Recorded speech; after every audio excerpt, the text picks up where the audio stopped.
उपजून या पुढती येऊ, काला खाऊ दही भात, वैकुंठी तो ऐसे नाही, कवळ काही काल्याचे, एकमेका देऊ मुखी, सुखे घालू हुंबरी, वैकुंठी तो ऐसे नाही, कवळ काही काल्याचे. तुका म्हणे वाळवंट बर्वे नीट उत्तम, वैकुंठी तो ऐसे नाही, कवळ काही काल्याचे. विठ्ठल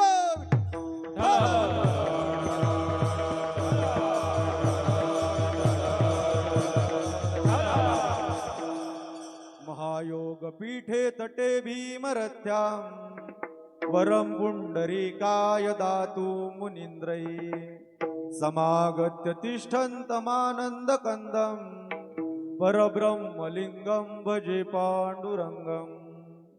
देवादिदेवा जगत्त्रयाजे,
देवा जगत्रय जीवा, पर्येसी केशवा विनंती माझी. ओम नमो ज्ञानेश्वरा, करुणा करा दयाळा, तुमचा अनुग्रह लादलो, पावन झालो चराचरी. नमो सद्गुरु तुकया ज्ञानदीपा, नमो सद्गुरु सच्चिदानंद रूपा, नमो सद्गुरु भक्त कल्याण मूर्ती, नमो सद्गुरु भास्करा पूर्ण कीर्ती. सेवेलागी सेवक झालो तुमच्या लागलो निज चरणा अहो स्वामी तुकया देवा यावरी न करावा अवहीर उपजोनिया पुढती येऊ काला खाऊ दही भात वैकुंठी तो ऐसे नाही कवळ काही काल्याची विठ्ठल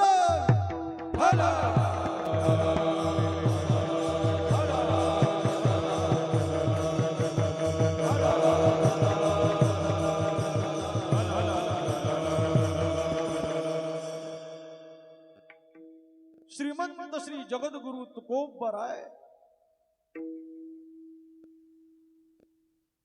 या अभंगातून काल्याचं अनन्य साधारण असं महत्व प्रतिपादन करत आहे आणि त्या काल्याचं महत्व सांगत असताना एक आगळी वेगळी प्रतिज्ञा करत आहे. काय प्रतिज्ञा आहे? उपजोनिया पुढती येऊ. पुढती म्हणजे महाराज म्हणतायत की आम्ही पुन्हा पुन्हा या मृत्यू लोकामध्ये येऊ आणि या मृत्यू लोकामध्ये आल्यानंतर काय करू? काला खाऊ दही भात. त्या दही भाताचा काला सेवन करण्यासाठी आम्ही या मृत्यू लोकामध्ये पुन्हा पुन्हा येऊ. याचा अर्थ असा आहे की पुन्हा पुन्हा जन्म घेऊ. मग तुकोबराय तुम्ही ज्या वैकुंठामधून येणार त्या वैकुंठामध्ये काला नाही का हो? महाराज स्पष्ट शब्दात उत्तर देतात वैकुंठितो ऐसे नाही कवळ काही काल्याची. त्या वैकुंठामध्ये काला नसल्यामुळं तो काला सेवन करण्यासाठी या मृत्यू लोकातच यावं लागतं आणि इथं आल्यानंतर आम्हाला तो काला प्राप्त होईल आणि प्राप्त झालेला काला महाराज म्हणतात आम्ही एकटं सेवन करणार नाही तर आम्ही तो इतरांनाही देऊ. आणि कसा देऊ? तर एकमेका देऊ मुखी.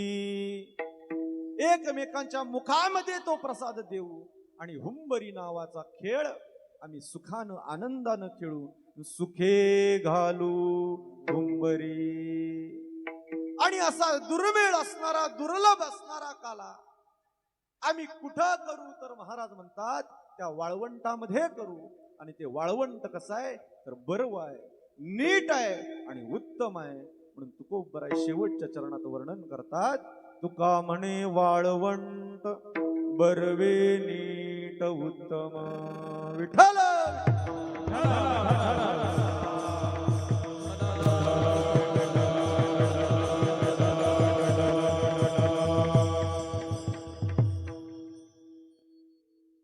अभंगाचा सरळ सरळ अर्थ पण पाहिलेला आहे. परंतु चिंतनाला सुरुवात करण्यापूर्वी 2 मिनिटाचा परिहार देणं गरजेचं आहे.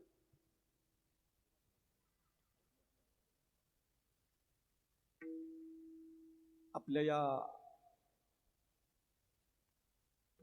श्री क्षेत्र उद्धट या गावामध्ये सलाबाद प्रमाणे चालत असलेला अखंड हरिनाम सप्ताह आणि या 44व्या वर्षीच्या सप्ताहातील आज काल्याची कीर्तन सेवा आपण सर्व ग्रामस्थांच्या माध्यमातून प्रेमाच्या माध्यमातून आज माझ्या वाट्याला आलेली.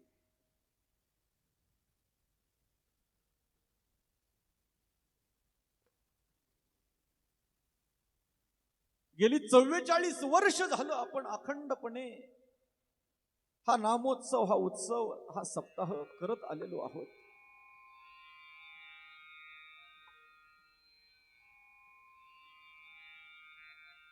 सुरुवातीच्या काही काळामध्ये आदरणीय बंडातात्यांची कीर्तन झाली.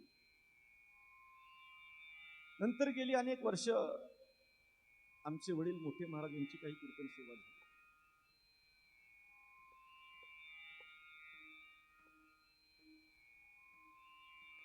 आणि त्यानंतर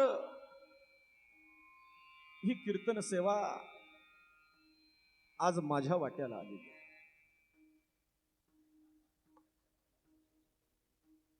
खरं पाहायला गेलं तर तसा कोणताही अधिकारी या ठिकाणी माझा कीर्तनाचा नाही.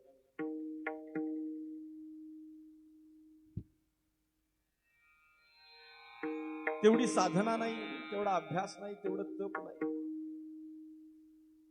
परंतु केवळ आणि केवळ आपण सर्व उद्धटकरांचं असणारं, देहूकरांवरती असणारं मनापासून प्रेम,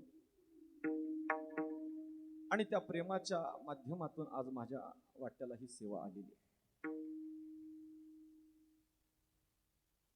आणि खऱ्या अर्थानं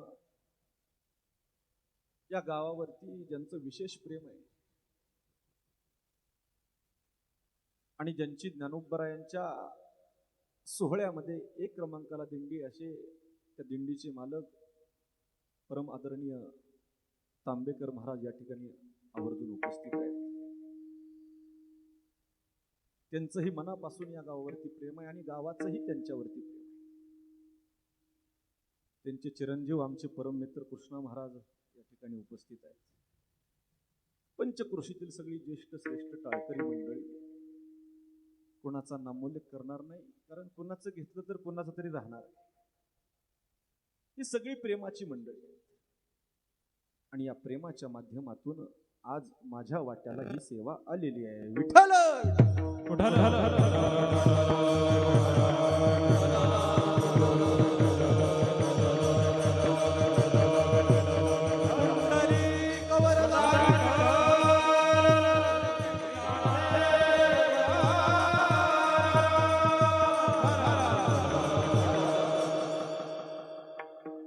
आज काल्याच्या निमित्तानं असणारी ही सेवा आहे.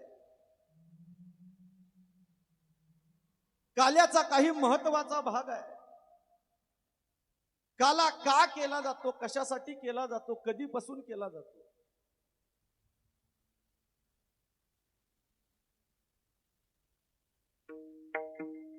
आपल्या वारकरी संप्रदायामध्ये काल्याला विशेष अशा प्रकारचं महत्व आहे. कारण या जगतामध्ये अनेक पंथ आहेत, अनेक संप्रदाय आहेत, पण कोणत्याच पंथामध्ये, कोणत्या संप्रदायामध्ये काला केला जात नाही महाराज. काला केला जातो तो केवळ आणि केवळ आपल्या वारकरी संप्रदायामध्ये केला जातो. कारण काल्याचा पहिला महत्वाचा भाग असा आहे की जोपर्यंत काला होत नाही तोपर्यंत आपल्या उत्सवाला परिपूर्णताच प्राप्त होत नाही. म्हणून परिपूर्णतेचं द्योतक म्हणून या काल्याकडे विशेषत्वानं पाहिलं जातं. आपल्या वारकरी संप्रदायाचा कोणताही उत्सव असू द्या, तो 3 दिवसाचा असू द्या, 5 दिवसाचा, 7, 8, 9 दिवसाचा, 1 महिन्याचा असू द्या किंवा 1 वर्षाचा असू द्या, त्या कार्यक्रमाची सांगता म्हटलं, त्या कार्यक्रमाची परिपूर्णता म्हटलं की काल्याचं कीर्तन हे निश्चित ठरलेलं आहे. दुसरा महत्वाचा भाग काला म्हणजे समाप्तीचा निदर्शक आहे. जोपर्यंत काला होत नाही तोपर्यंत आपला कार्यक्रम समाप्त झाला असं म्हणताच येत नाही. आणि तिसरा महत्वाचा भाग असा आहे की काल्याचं कीर्तन म्हणजे सामान्य कीर्तन नाही, तर ते प्रसादाचं कीर्तन म्हटलं जातं. आपण गेली 8 दिवस या ठिकाणी हरिनामाचा गदारोळ चालू आहे. 8 दिवस आपल्याला जशी जमेल तशी त्या भगवंताची सेवा करण्याचा प्रयत्न आपण या ठिकाणी केलेला आहे. आणि त्या सेवेचं फळ किंवा त्या सेवेचा प्रसाद तो भगवान परमात्मा आज आपल्याला देत असतो आणि तो काल्याच्या स्वरूपात देत असतो. म्हणून आपल्या सगळ्यांच्या परिचयाचं प्रमाण आहे भानुदास महाराजांचं. प्रसाद देतो पंढरीनाथ, प्रसाद देतो पंढरीनाथ,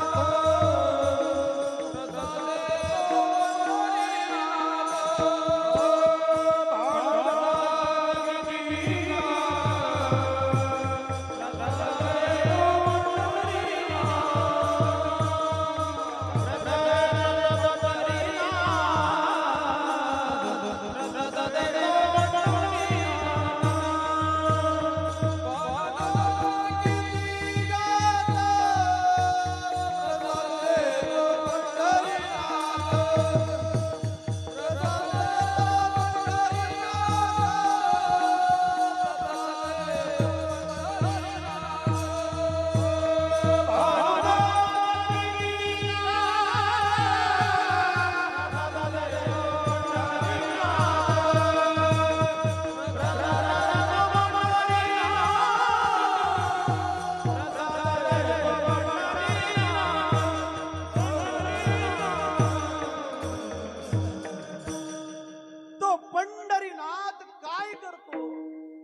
प्रसाद देतो पंढरीनाथ.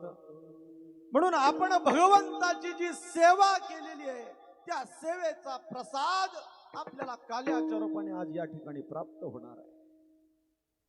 पण परिपूर्णता, परिसमाप्ती आणि परिप्रसाद असं त्रिवेणी संगमात्मक कीर्तन म्हणून आजच्या काल्याच्या कीर्तनाकडे पाहिलं जातं. म्हणून काल्याचं कीर्तन हे कलशस्थानाचं कीर्तन म्हटलं जातं.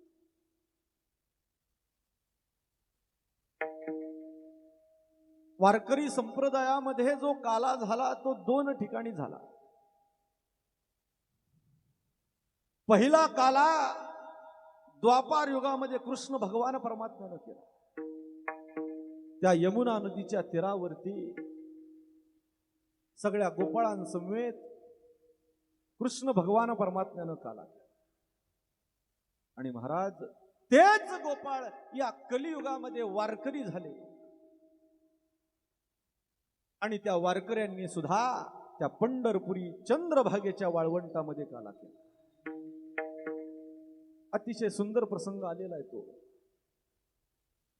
माऊली ज्ञानोबाराय त्या काल्याचे अधिकारी आहेत. नामदेव महाराज ते काल्याचं कीर्तन करताय आणि महाराज त्या कीर्तनामध्ये साक्षात भगवान परमात्मा टाळ घेऊन उभा आहे. काय भाग्य असेल महाराज कीर्तनाचं. साक्षात देव टाळ घेऊन उभा आहे त्या कीर्तनामध्ये.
सुंदर प्रसंग आहे महाराज. नामदेवराय कीर्तन करतायत आणि देव नुसते टाळ घेऊन उभे आहेत असं नाही.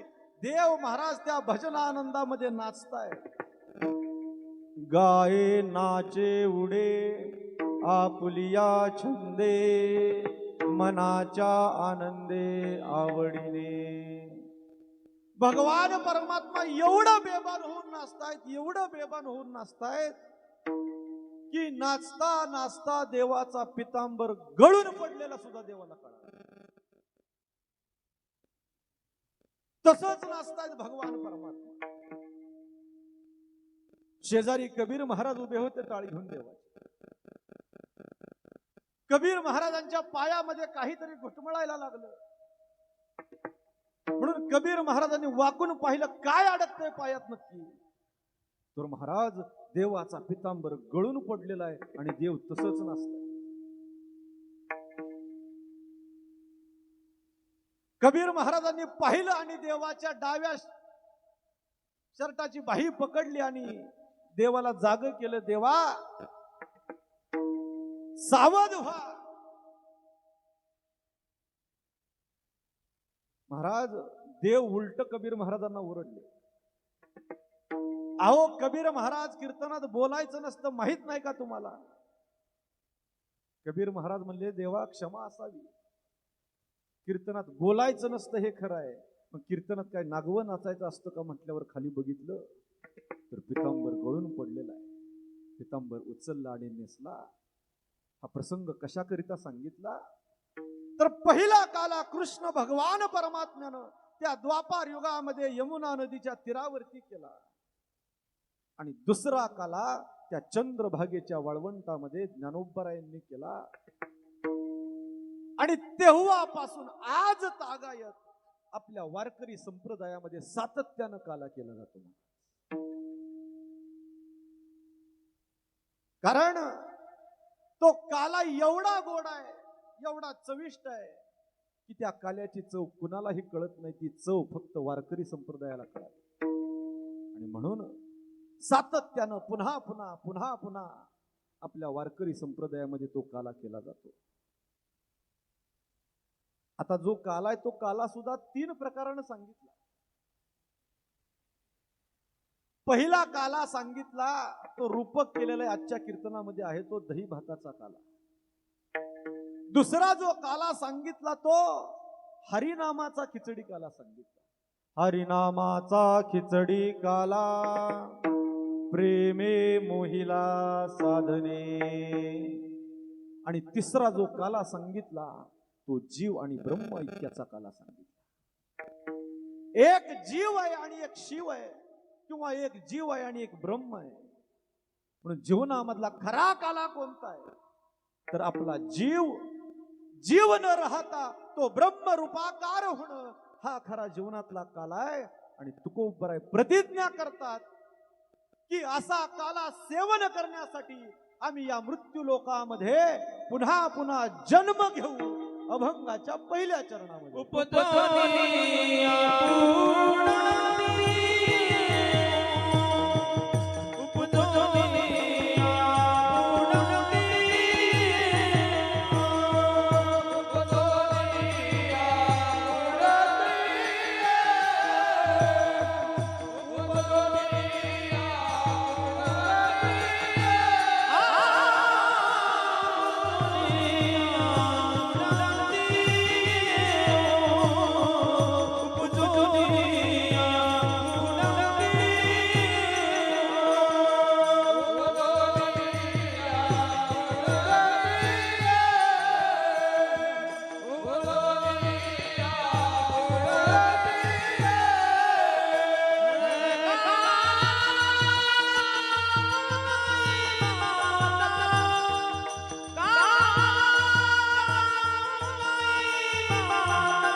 काला खाऊ दही भात. महाराज अशी प्रतिज्ञा करतायत की आम्ही पुढे ती म्हणजे पुन्हा पुन्हा येऊ, पण कुठं येऊ तर या मृत्यू लोकात येऊ. आणि कशा करिता येऊ तर काला खाऊ दही भात. त्या दही भाताचा काला सेवन करण्यासाठी आम्ही इथं येऊ. वास्तविक पाहता आपण जो परमार्थ करतोय, आपण ज्या वाऱ्या करतोय, आपण जी भजन कीर्तन करतोय, ते सगळं आपलं एकाच गोष्टीसाठी आहे. कशासाठी? जन्म मरण चुकवण्यासाठी. संत सुद्धा जो परमार्थ करतात तो मोक्ष मिळवण्यासाठी आहे, मुक्ती मिळवण्यासाठी आहे, म्हणजे जन्म मरणातून सुटका मिळवण्यासाठी आहे. आणि तेच तुकोबराय प्रतिज्ञा करतायत की आम्ही पुन्हा पुन्हा जन्म घेऊ. कारण पुन्हा पुन्हा जन्माला येणं आणि पुन्हा पुन्हा मृत्यूला सामोरं जाणं ही काही सामान्य गोष्ट नाही महाराज. जन्माला यायचं असेल तर प्रचंड दुःख भोगावं लागतं. सहज मनुष्य जन्माला येत नाही. अनेक प्रमाण आहेत. काय सांगू गर्भीची यातना, मज भोगिता नारायणा. किंवा प्रथम केला गर्भिवास, काय ते सांगावे सायास. दुःख भोगिले नवही मास, आलो जन्मास येतवरी. महाराज म्हणतात तिथं जन्माला आलो पण कधी, दुःख भोगिले नवही मास. काय ते सांगावे सायास. प्रयत्न करावे लागतात, कष्ट करावे लागतात, दुःख भोगावं लागतं. आणि त्या दुःखाला महाराज मर्यादा नाही, असं अमर्याद दुःख भोगावं लागतं. आणि त्यावेळेस इथं जन्माला येतो आपण. म्हणजे जसं जन्माचं दुःख आहे तसं मरणाचं सुद्धा प्रचंड दुःख आहे. मज चालता प्रयाण काळी, असता न दिसती जवळी. ते आपल्याला प्रमाण पाठायचं. म्हणजे जसं जन्माचं दुःख आहे तसं मरणाचं दुःख आहे, आणि जसं मरणाचं दुःख आहे तसं जन्माचं सुद्धा प्रचंड दुःख आहे. आणि हा परमार्थ त्याच्यासाठीच आहे, या जन्म मरणाच्या दुःखातून कायमची मुक्तता मिळावी म्हणून हा परमार्थ आहे. आणि तेच तुकोबराय या अभंगातून प्रतिज्ञा करतायत की आम्ही पुन्हा पुन्हा जन्म घेऊ, म्हणजे जन्माचं दुःख सुद्धा तुकोबराय भोगायला तयार आहे. ते दुःख महाराजांना माहीत असून सुद्धा तुकोबराय ते जन्माचं आणि मरणाचं दुःख भोगायला तयार आहेत. त्याचं कारण काय तर त्याचं कारण एकमेव तुकोबराय सांगतात की त्या दही भाताच्या काल्यासाठी. कारण त्या दही भाताच्या काल्यामध्ये जेवढा आनंद आहे, त्या दही भाताच्या काल्यामध्ये जेवढं सुख आहे, त्या सुखापुढं या जन्म मरणाचं दुःख सुद्धा कमी वाटतं महाराज. म्हणून तुकोबराय प्रतिज्ञा करतात, उपजून या पुढती येऊ, काला खाऊ दही भात. मग महाराज त्या वैकुंठातून एवढा अट्टहास करायचा, दुःख भोगायचं, या मृत्यूलोकात यायचं आणि मग काला सेवन करायचा. मग तुम्ही ज्या वैकुंठात राहता त्या वैकुंठातच तुम्ही तो काला का सेवन करत नाही? तर महाराज स्पष्ट सांगतात की आम्ही ज्या वैकुंठात राहतो त्या वैकुंठामध्ये तो काला नाही. अभंगाच्या दुसऱ्या तो ऐशे वैकुंठे तो ऐशे वैकुंठे तो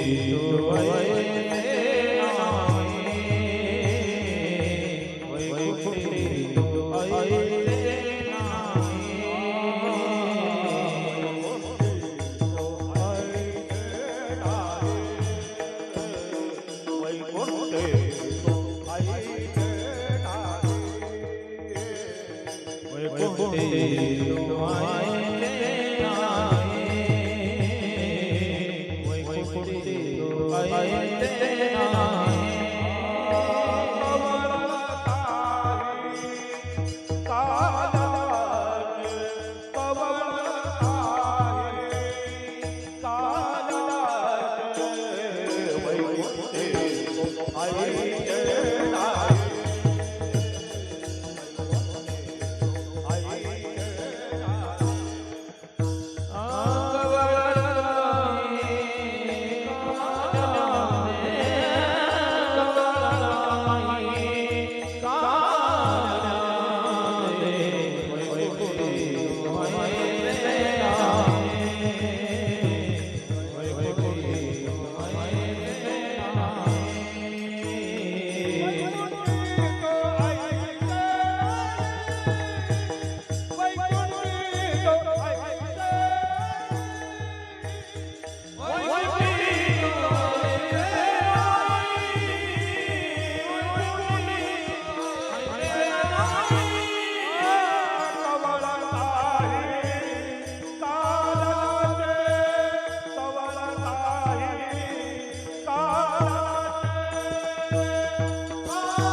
वैकुंठी तो ऐसे नाही कवळ काही काल्याचे.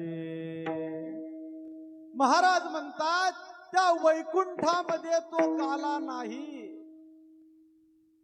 मग महाराज सत्य लोकात असेल, महाराज म्हणतात सत्य लोकात सुद्धा काला नाही, ब्रह्म लोकात सुद्धा काला नाही. ब्रह्म लोकामध्ये जर काला असता तर महाराज त्या ब्रह्मदेवाला वेश बदलून या मृत्यू लोकामध्ये तो काला सेवन करण्यासाठी यावं लागलं. तो ब्रह्मदेव सुद्धा वेश बदलून काला सेवन करायला आला होता. म्हणजे भगवान परमात्मा ज्या स्वर्गामध्ये अमरावतीमध्ये राहतात त्या अमरावतीमध्ये सुद्धा काला नाही. अमरावतीमध्ये सगळी सुख आहेत, पण सगळी सुख जरी असली तरी काला मात्र तिथं नाही. किती सुख आहेत अमरावतीमध्ये. महाराज ज्ञानोबरायांनी बहारदारीचं वर्णन केलेलं आहे.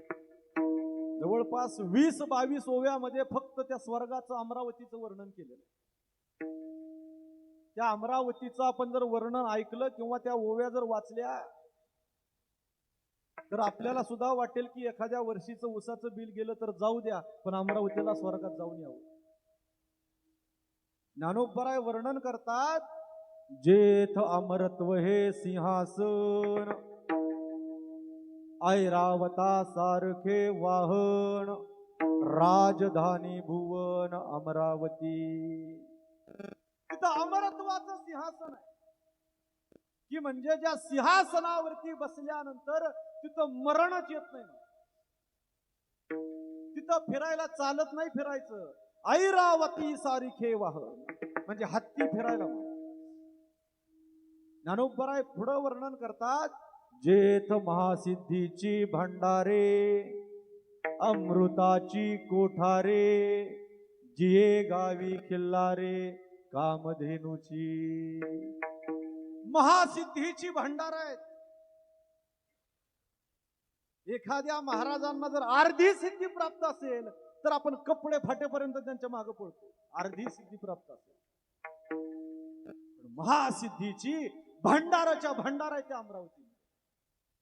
अमृताची कोठार आहे. अमृताचा एक थेंब आपल्याला प्यायला मिळाला तर तो मनुष्य अमर होतो महाराज, त्याला मृत्यूच येत नाही. अमृत या शब्दाचा अर्थच असा आहे की जे घेतल्यानंतर मृत होत नाही त्याला अमृत म्हणतात. आणि अशा अमृताची कोठारच्या कोठार आहे. आपल्या इथं जशा शेळीचे कळप आहेत, मेंढीचे कळप आहेत, तसे त्या स्वर्गामध्ये कामधेनूचे कळप आहेत. आपल्या प्रत्येकाच्या देवावरती कामधेनू असते बघा, देवाऱ्यावरती कामधेनू ही काही सामान्य नाही महाराज. आपल्या मनातल्या सगळ्या इच्छा पूर्ण करणारी जी असते तिला कामधेनू म्हटलं जातं. म्हणून आपल्या इथं जसे गायीचे कळप आहेत, म्हशीचे कळप आहेत, तसं त्या अमरावतीमध्ये कामधेनूचे कळपच्या कळप आहेत. चिंतामणीच्या सडका आहेत त्या अमरावतीमध्ये. चिंतामणी हा असा खडा आहे की तो एक खडा तुम्हाला प्राप्त झाला आणि तुम्ही एखाद्या धातूमध्ये परिधान केला तर आपल्या जीवनातल्या सगळ्या चिंता नष्ट होतात, जीवन चिंतामुक्त होतं महाराज. कधी चिंतामणीचा एक खडा मिळाला तरी. अशा चिंतामणीच्या सडका आहेत महाराज त्या अमरावतीमध्ये. कल्पवृक्षाचे बगीचे आहेत. कल्पवृक्षाचा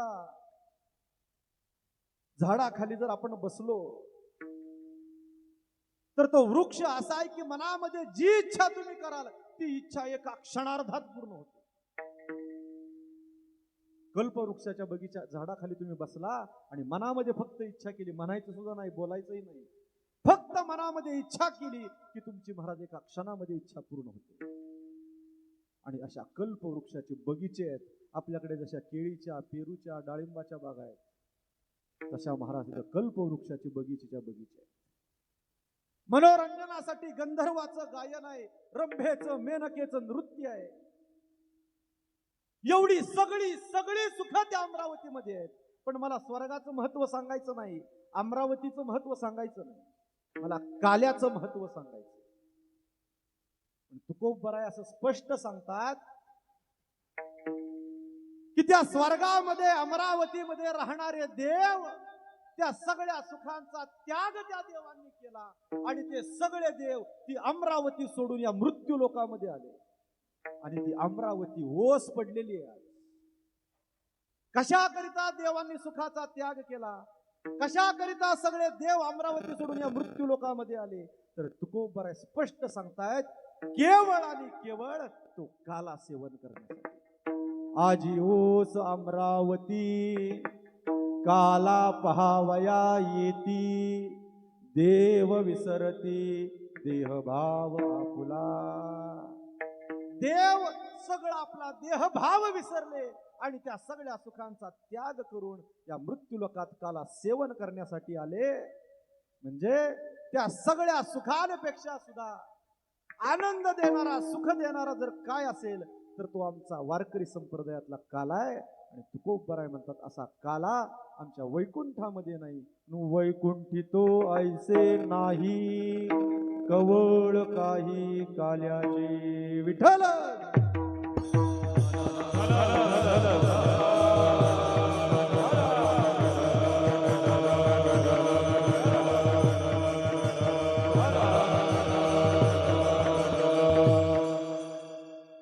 महाराज तो देव सुद्धा वैकुंठ सोडून या मृत्यू लोकामध्ये आला. ज्या सुखा कारणे देव वेडावला, वैकुंठ सोडूनी संत सदनी राहिला. काला महाराज एवढा महत्वाचा आहे की ती सगळी सुख त्या काल्या पुढे नकोशी वाटतात. तुकोबराय म्हणतात काला वैकुंठामध्ये दुर्लभ आहे. तुका म्हणे काला वैकुंठी दुर्लभ,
काला वैकुंठी दुर्लभ. काला वैकुंठामध्ये दुर्लभ आहे. हा विशेष असणारा काल्याचा लाभ तुम्हाला कुठं प्राप्त होतो? तर विशेष हा लाभ संत संगे. तो काला संतांच्या संगतीमध्ये आपल्याला प्राप्त होतो. म्हणून फक्त जिथं संत आहे तिथंही काला प्राप्त होत नाही, आणि फक्त जिथं देव आहे तिथंही काला प्राप्त होत नाही. काला कुठं प्राप्त होतो? तर जिथं देव आणि संत दोघं एकत्र येतात तिथंच काला होतो. काला करीती संत जन आणि सवे त्यांच्या नारायण. म्हणून आज आपलं खऱ्या अर्थानं भाग्य आहे की ज्या अर्थी या ठिकाणी काला होतोय त्या अर्थी आज या ठिकाणी देव आणि संत एकत्र आलेले आहेत. आणि तुकोबराय सांगतात जिथं संत आणि देव हे दोघं एकत्र येतात त्याच ठिकाणी काला होतो. म्हणून देव ज्या वैकुंठामध्ये राहतात त्या वैकुंठामध्ये तो काला होत नाही. वैकुंठी तो ऐसे नाही कवळ काही काल्याचे. महाराज प्रतिज्ञा करतात की तो वैकुंठ सोडून आम्ही या मृत्यू लोकामध्ये येऊ, आणि मृत्यू लोकामध्ये आल्यानंतर त्या काल्याचं आम्ही सेवन करू. पण काल्याचं सेवन करत असताना आम्ही एकटं करणार नाही. महाराज म्हणतात आम्हाला प्राप्त झालेला काला आम्ही एकमेकांना देऊ, आणि नुसता देऊ नाही तर एकमेकांच्या मुखामध्ये घालू. अभंगाचं तिसरं चरण.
एकमेका देऊ मुखी सुखे घालू हुंबरी. तुकोबराय स्पष्ट सांगतात की आम्हाला प्राप्त झालेला काला आम्ही अप्पल पोट्यासारखं एकटं खाणार नाही, तर आम्ही एकमेकांच्या मुखामध्ये तो घास भरवू. इथं तुकोबराय सहकाराचं तत्व सांगतात. कारण वारकरी संप्रदाय आपल्याला जो शिकवतो ते द्यायला शिकवतो. महाराज मुळात वारकरी संप्रदाय हा काहीतरी मिळवण्यासाठी नाहीच, काहीतरी देण्यासाठी आहे. म्हणून संत महात्म्याने आयुष्यामध्ये जर काय केलं असेल तर जास्तीत जास्त या समाजाला फक्त आणि फक्त देण्याचंच काम केलं. तुकोबराय एके ठिकाणी स्पष्ट सांगतात की वारकरी संप्रदाय म्हणजे अप्पल पोट्यासारखं एकटं एकटं खाणारा संप्रदाय नाही. आपण जेवुनी जेववी लोका, संतर्पण करी तसे तुका. तुकोबरायांचं प्रमाण आहे. आपण जेवून इतरांना जेवायला घालणारा संप्रदाय आहे. किंवा तुकोबराय अजून एके ठिकाणी सांगतात, सेवितो हा रस. पुढं काय पुढचं महत्वाचं आहे. सेवन करणं सगळ्यालाच जमतं महाराज, पण तुकोबराय तेवढ्यावरती थांबत नाहीत. सेवितो हा रस, वाटितो आणि का वाटता आलं पाहिजे. म्हणून वारकरी संप्रदाय हा नेहमी देण्याचं काम करतो, वाटण्याचं काम करतो. आदरणीय महाराज इथं बसलेत. महाराज ज्या वेळेस महाराज दिवसभर प्रवास करून आमची दिंडी संध्याकाळी मुक्कामाच्या ठिकाणी विसावते, त्यावेळेस अगोदर सगळे वारकरी जेवल्याशिवाय दिंडीचे मालक जेवत नाहीत. महाराज हा खऱ्या अर्थानं आमचा वारकरी संप्रदाय. तुकोबराय सांगतात, संतांनी काय केलं आयुष्यभर, तर महाराज देण्याचं काम केलं. तुकोबराय तर एवढं स्पष्ट सांगतात की त्या संत महात्म्यांनी या समाजाला देण्यासाठी दुकानच घातलेलं आहे. आता फक्त संतांचीच दुकानं होती असं नाही, आम्ही सुद्धा दुकान आहे. पण त्या संतांच्या दुकानामध्ये आणि आमच्या दुकानामध्ये जमीन आसमानचा फरक आहे. फरक असा आहे की तुमची आमची दुकानं ही काहीतरी मिळवण्यासाठी आहेत, काहीतरी. पण संतांनी सुद्धा दुकान घातलंय, पण संतांनी मिळवण्यासाठी नाही तर दान देण्यासाठी दुकान घातलेलं आहे. घातला दुकान देती आलियासी दान, संत उदार उदार भरले अनंत भंडार. घातला दुकान, पण कशासाठी ते महाराज पुढे सांगतायत, देती आलियासी दान. दान देण्यासाठी संतांचं दुकान आहे. म्हणून संतांचं महाराज ज्ञानोबरायांच्या समाधी सोहळ्याला 700 वर्षापूर्वी आधी काळ झाला, पण आज सुद्धा त्यांचं नाव घेतल्याशिवाय आम्ही पाणी सुद्धा पित नाही. तुकोबरायांच्या सदेह वैकुंठ गमनाला 400 वर्षापेक्षा अधिक काळ झाला, पण त्यांचं नाव घेतल्याशिवाय आम्ही अन्न सुद्धा ग्रहण करत नाही. मग असं संत महात्म्यांनी जीवनामध्ये काय केलं की आज तागायत त्यांचं नाव घेतलं जातं. तर त्या संत महात्म्यांनी जीवनामध्ये दुसरं काहीच केलं नाही. महाराज जे जे काही आपल्याला प्राप्त होईल ते सगळं या समाजाला देण्याचं काम केलं. म्हणून आपल्याला सुद्धा आपल्या पाठीमागं आपलं नाव राहावं असं वाटत असेल तर आपल्याला सुद्धा देता आलं पाहिजे. मी नाही म्हणत सगळंच्या सगळं द्या, पण जे काही प्राप्त झाले त्यातले काही भाग, काही अंश तरी आपल्याला देता आलं पाहिजे. ज्याला देता येतं त्यातच नाव पाठीमागं शिल्लक राहतं, लक्षात ठेवा. एक उदाहरण सांगतो, आपल्याला वेळेची मर्यादा आहे. आपल्याला धरण माहिती आहे सगळ्यांना. धरण बघितलं नसेल पण माहिती तरी आहे, टीव्हीत बघितलंय, पेपरमध्ये बघितलंय. बरं, ते धरण कशासाठी बांधलं जातो? बोला बोला. कशासाठी? पाणी अडवण्यासाठी. बरोबर आहे.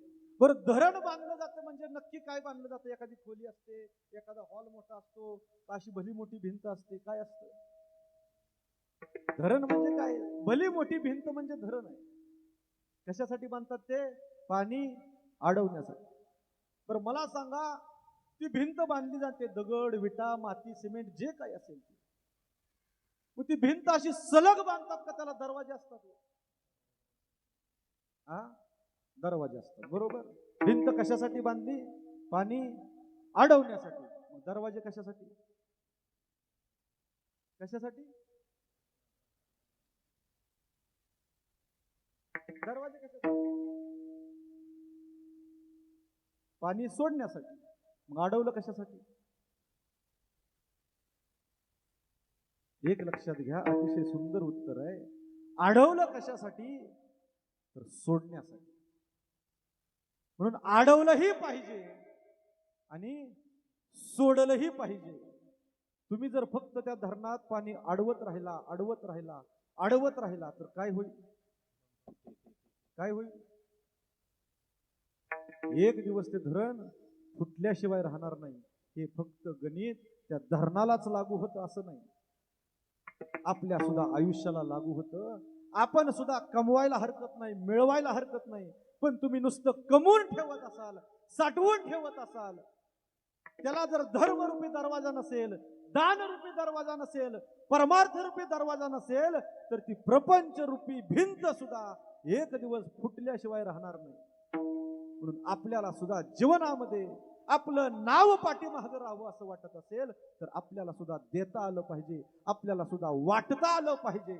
आणि तेच सहकाराचं तत्व तुकोबराय सांगतात की आम्हाला प्राप्त झालेला काला आम्ही अप्पल पोट्यासारखं एकट्या एकट्यानं खाल्ला नाही, तर आम्ही तो सर्वांना दिला, सर्वांना वाटला.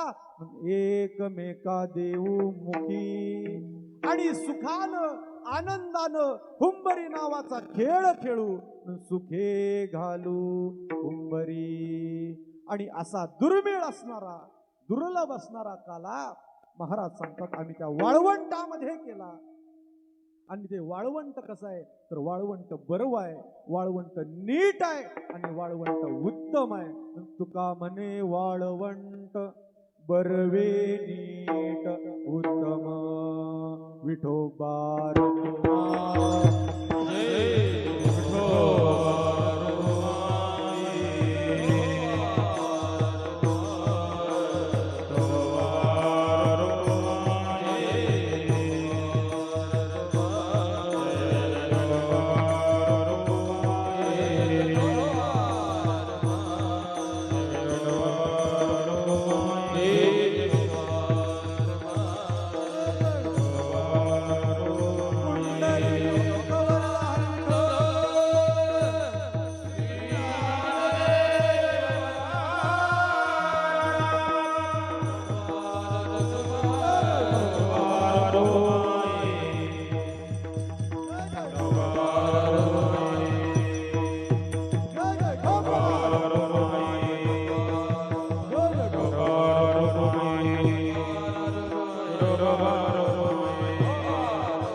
विठाल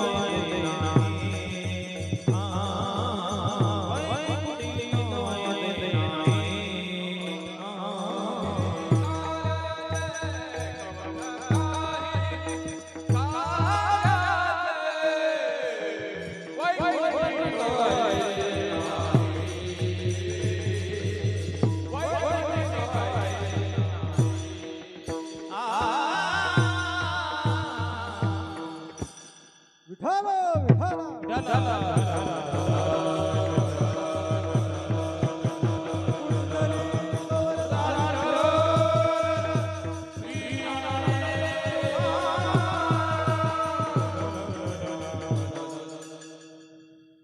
अभंगाचा यथामथी यथावकाश आपण अर्थ पाहिलेला आहे, परंतु आजची जी सेवा आहे ती काल्याच्या निमित्तानं असणारी सेवा आहे. आणि जोपर्यंत आपण कृष्ण भगवान परमात्म्याच्या चरित्राचं वर्णन करत नाही तोपर्यंत खऱ्या अर्थानं काल्याचं कीर्तन पूर्ण होऊ शकत नाही. म्हणून राहिलेल्या 15 मिनिटांमध्ये कृष्ण भगवान परमात्म्याच्या चरित्राचा उच्चार आज आपल्याला या ठिकाणी करायचा. मग कोणत्या चरित्राचा उच्चार करायचा तर तुकोबरायांनी त्याचाही निर्देश केलेला आहे. चरित्र ते उच्चारावे कोणतं केले देवे गोकुळी. देवे गोकुळी जे चरित्र केले ते उच्चारावे महाराज. आणि म्हणून आणि दुसरा महत्वाचा भाग असा आहे की ते चरित्र सुद्धा 2 विभागामध्ये भगवान परमात्मा. भगवान परमात्म्यानं काही चरित्र केलं ते रांगत असताना केलं आणि काही चरित्र केलं ते गायी राखत असताना केलं. ये दशे चरित्रे केले नारायणे रांगता गोधने राखीत आहे. रांगत असताना आणि गायी राखत असताना काही चरित्र. म्हणून त्याचा एक 10वा उच्चार आज आपल्याला या ठिकाणी करावा लागतो. कृष्ण भगवान परमात्म्याचा जन्म झाला. कुठं झाला? कृष्ण गोकुळी जन्मला दृष्टा चळकात सुटला. त्या गोकुळामध्ये कृष्ण भगवान परमात्म्याचा जन्म झाला आणि महाराज त्या गोकुळाबरोबर त्या समस्त पंचक्रोशीमध्ये त्या भगवान परमात्म्याचा जन्म झाला अशी बातमी पसरली. आता त्या जन्मामुळे किती आनंद झाला, कसा साजरा केला हे सगळं वर्णन आहे, पण आपल्याला वेळ कमी आहे. आणि त्या भगवान परमात्म्याच्या जन्माची वार्ता त्या दृष्ट लोकांपर्यंत पोहोचली आणि दृष्टा चळकाप सुटला. चळकाप याचा अर्थ थरथर कापायला लागले दृष्ट लोक. मनुष्याला चळकाप कधी सुटतो, थरथर कधी कापतो मनुष्य? घाबरल्यानंतर, भीती वाटल्यानंतर. आणि त्या सगळ्या दृष्टांपैकी एक अतिदृष्ट आणि महत्वाचा दृष्ट म्हणजे कंस.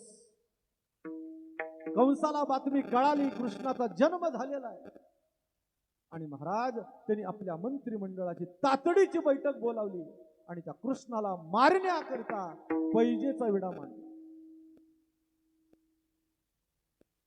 महाराज पहिला विडा उचलला तो पुतनेनं.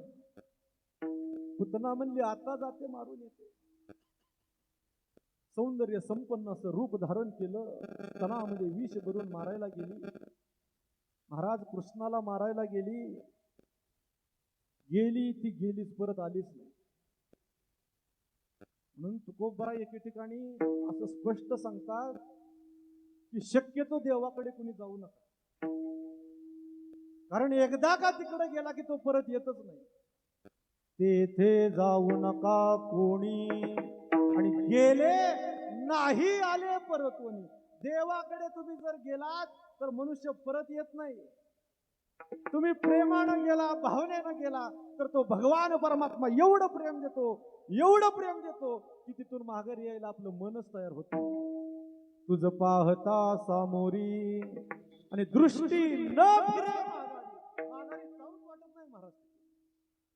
आणि वाईट भावनेनं गेलात, दृष्ट भावनेनं गेलात तर तो तुम्हाला ठेवत असतो. तुकोबराय सांगतात, देवाकडे जाऊ नका, कारण गेलेले परत आलेच नाहीत. आणि त्याच भावनेनं ती पुतना देवाला मारायला गेली, ती गेलीच म्हणा. दुसरा विडा उचलला तो महाबळ भटाने. महाबळ भट म्हणला, मी जातो आणि मारून येतो आता कृष्णाला. महाबळ भट गेला. महाराज ब्राह्मणाचा वेश धारण केलेला आहे, आकुड धोतर घातलेला आहे, गळ्यामध्ये जानवा आहे, पंचा अडकवलेला आहे, पांढरे शुभ्र केस झालेले आहेत, भली मोठी शेंडी आहे, आणि हातामध्ये पंचांग आहे, पोथी आहे, पुराण आहे. आणि असा ब्राह्मणाचा वेश धारण करून महाबळ भट महाराज मजल दर मजल करत नंदराजाच्या वाड्यापर्यंत पोहोचला. यशोदा माई आई साहेबांनी पाहिलं, सकाळ सकाळ दारामध्ये कोणीतरी ब्राह्मण आलेला आहे. आई साहेब तात्काळ बाहेर गेल्या, काकांचं दर्शन घेतलं, विचारपूस केली, कोण तुम्ही? तो म्हणाला, मी महाबळ भट. कुठं राहता तुम्ही? काशीला राहतो. काय करता तिथं? मी ज्योतिष शास्त्रामध्ये पारंगत आहे, भविष्य पाहण्यामध्ये माझा हात कोणी या अखंड हिंदुस्थान मध्ये कोणी धरू शकत नाही. अनेक वर्ष मी तपश्चर्या केलेली आहे, तप केलेलं आहे, आणि त्या तपाची साधना, त्या तपाचं फळ म्हणून त्या ज्योतिष शास्त्रामध्ये मी पारंगत झालेलो आहे. असं म्हटल्याबरोबर महाराज यशोदामाईला आनंद झाला की माझ्या मुलाचा म्हणजे कृष्णाचा नुकताच जन्म झालेला आहे, आणि त्या मुलाची कृष्णाची पत्रिका पाहावी अशी इच्छा त्यांच्या मनामध्ये निर्माण झाली. आई साहेबांनी घरामध्ये बोलवलं महाबळ भटाला, बसायला पाठ टाकला, पाणी दिलं, फुलपत्रामध्ये दूध दिलं, दूध घेतलं. आणि आई साहेबांनी माझ्या मुलाची म्हणजे कृष्णाची पत्रिका पाहण्याची इच्छा व्यक्त केली महाबळ भटाकडे. अहो म्हणले, विचारायचं काय, आणा मुलाची पत्रिका. पत्रिका बघणं, भविष्य बघणं माझ्या डाव्या हाताचा मळ आहे. आणि महाराज पाटावर बसलेले आहेत, पुढे चौरंग मांडला, चौरंगावरती पंचांग उघडून ठेवलेलं आहे. आणि यशोदा माईला महाबळ भटानी मुलाचं नाव, जन्मवेळ, जन्म ठिकाण या सगळ्या गोष्टी विचारून घेतल्या. आणि महाराज त्या पंचांगामध्ये काहीतरी गणित करण्याचं नाटक केलं महाबळ भटाने. 2 मिनिटं 5 मिनिटं काहीतरी गणित करण्याचं नाटक केलं. आणि महाराज काय झालं माहित नाही, पंचांग झाकलं, उठले, आपली सगळी पोथी पुराणे घेतली आणि तड तड तड तड चालत महाराज परतीच्या प्रवासाला. यशोदा माईंना पण समजेना नक्की काय झालं, आपल्याकडून काही चुकलं की काय, असं काय झालं की अचानक महाबळबट उठले आणि परत चालायला लागले. आई साहेब धावत महाबळ भटाकडे गेल्या, त्यांना अडवलं आणि विचारलं काय झालं नक्की की तुम्ही लगेच निघाला. त्यावेळेस महाबळ भटाने सांगितलं, क्षमा करा, आजपर्यंत मी कधी खोटं बोललेलो नाही, आणि तुमच्या मुलाची पत्रिका एवढी भयंकर आहे की तुमच्या मुलाचं भविष्य जर मी सांगितलं तर तुमचं मन ते तयार ऐकायला तयार होणार नाही, ते तुम्हाला रुचणार नाही, पटणार नाही, आवडणार नाही. त्यापेक्षा न सांगितलेलं चांगलं, म्हणून मी माझ्या परतीच्या प्रवासाला निघालो. असं म्हटल्यावर तर महाराज यशोदामाईला अधिक तीव्र इच्छा निर्माण झाली. असं काय आहे नक्की माझ्या मुलाच्या भविष्यामध्ये? त्यावेळेस काकांना विनंती केली, जे असेल ते असेल, पण तुम्ही मला कृपा करून त्याचं भविष्य सांगा. असं म्हटल्यानंतर परत बोलवलं, परत पाटावरती बसवलं, परत पंचांग उघडलं. त्यावेळेस महाराज तो महाबळ भट भविष्य सांगायला लागला कृष्णाचं.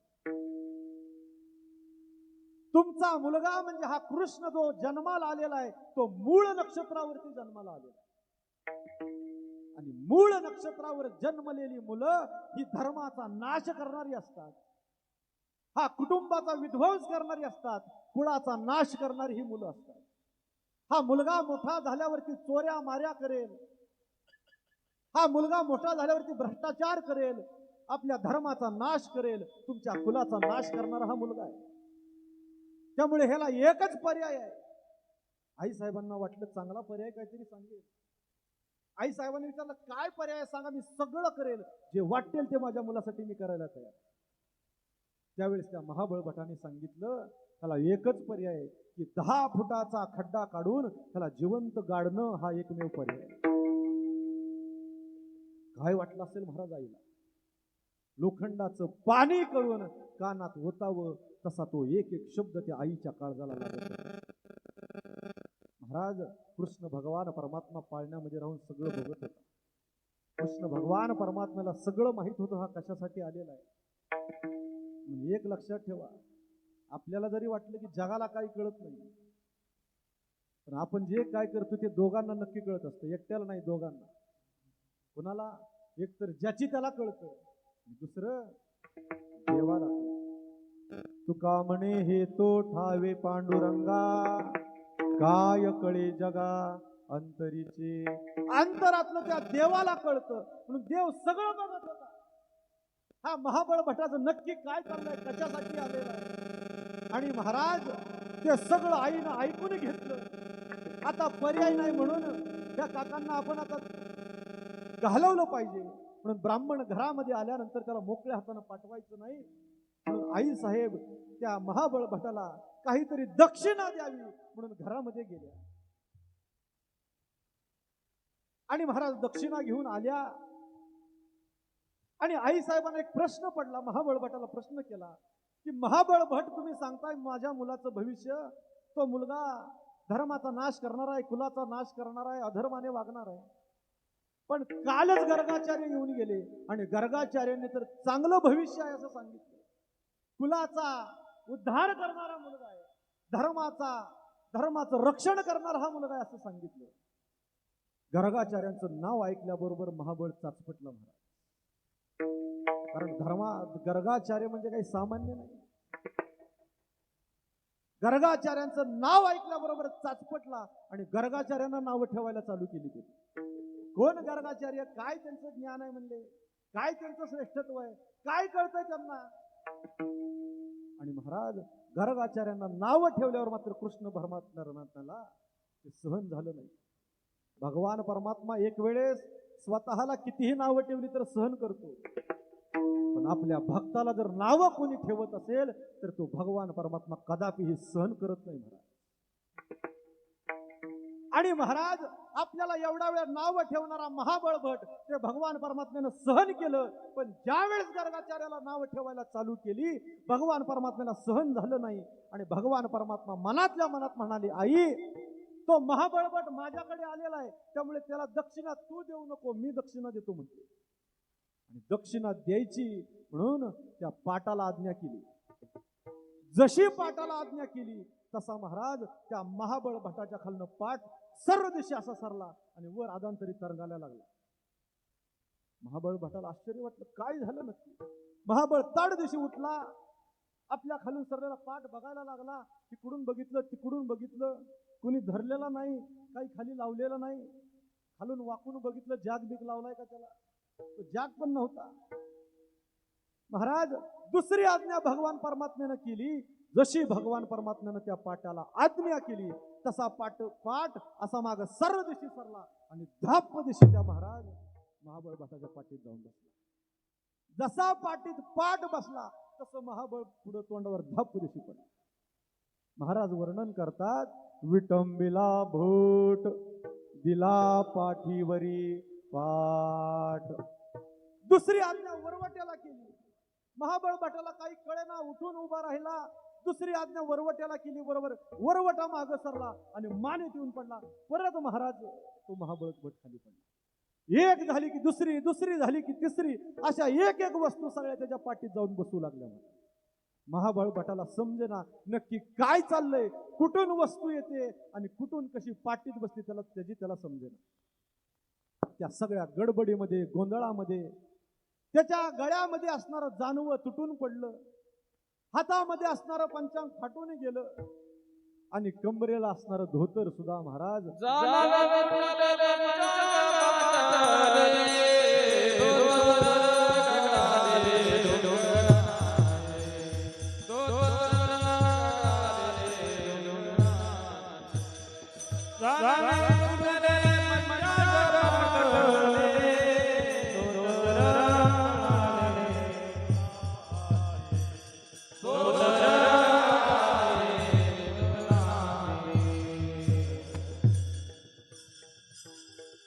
जानवे तुटले पंचांग फाटले धोतर गळाले. महाराज म्हणतात त्याचं जानवं तुटलं, पंचांग फाटलं, कमरेला असलेलं धोतर सुद्धा गळून गेलं आणि महाराज त्या महाबळ भटाने तिथून बळ काढला. म्हणून दुसऱ्याला जर आपण एखादा व्यक्ती पडावा म्हणून जर खड्डा काढला तर त्या खड्ड्यात सगळ्यात अगोदर आपण स्वतः पडत असतो. ते दाखवण्यासाठी केलेली लीला म्हणजे ही लीला आहे. अशा अनेक प्रकारच्या लीला कृष्ण भगवान परमात्मा गोकुळामध्ये करू लागले. आपल्या सवंगड्यांसमेत वेगवेगळ्या प्रकारचे खेळ खेळू लागले. हुतो हा मामा हुंबरी असे खेळ खेळायचे. त्याचबरोबर त्या सवंगड्यांसमेत चोरीला जायचं. चोरीला गेल्यानंतर दही दूध तूप लोणी मनसोक्त सेवन करायचं आणि येत असताना तसंच यायचं नाही मला. तर त्या लोण्याचं एक बोट त्या घरातील जी सून आहे त्या सुनेच्या तोंडाला इथं लावायचं. त्यामुळे व्हायचं काय, सकाळी सासू उठायच्या, स्वयंपाक घरामध्ये झाडलोट करण्यासाठी जायच्या तर दह्याचे दुधाचे तुपाचे लोण्याचे डेरेच्या डेरे रिकामे झालेले दिसायचे.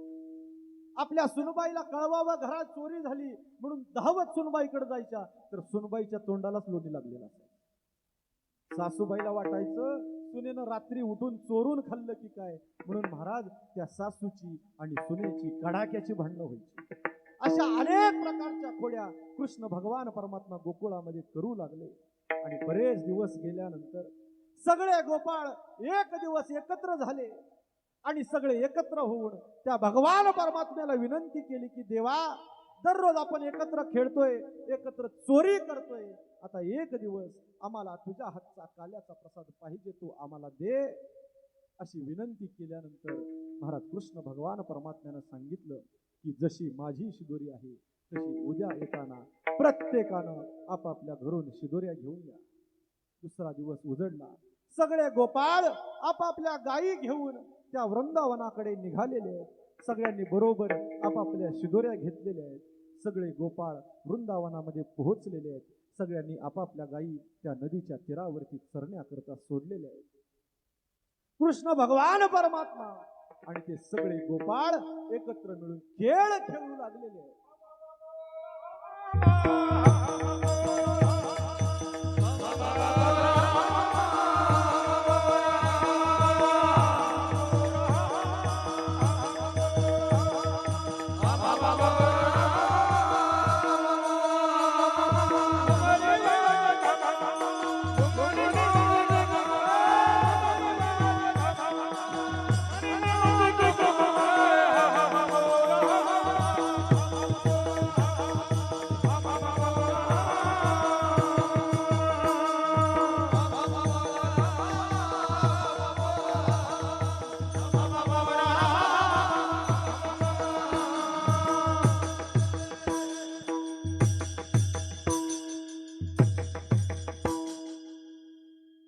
सकाळी 8-8:30 वाजता वृंदावनामध्ये पोहोचल्यानंतर चालू केलेला खेळ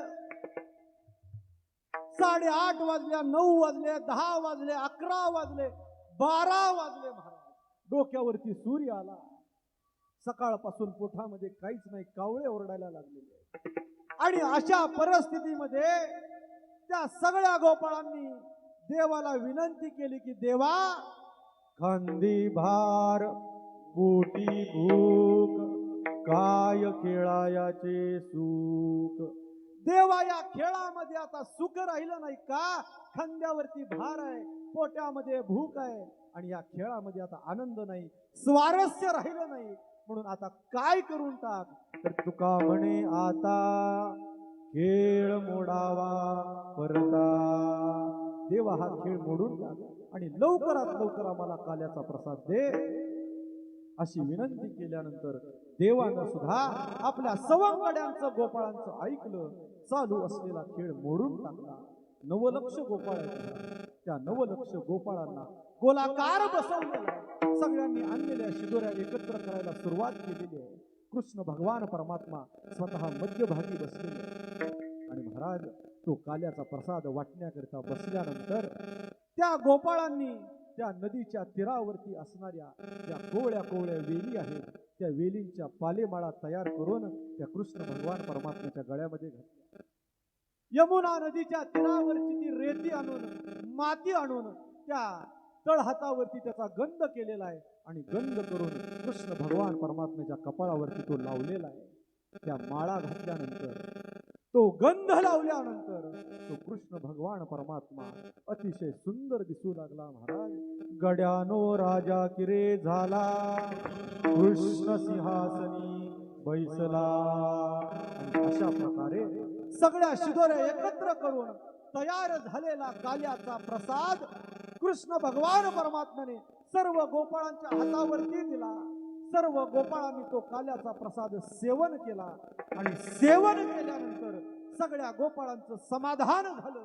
सगळ्या गोपाळांनी तृप्तीची ढेकर दिली आणि सगळे गोपाळ निश्चिंत झाले. महाराज, तुझी ये संगती झाली आमुची निश्चिंती.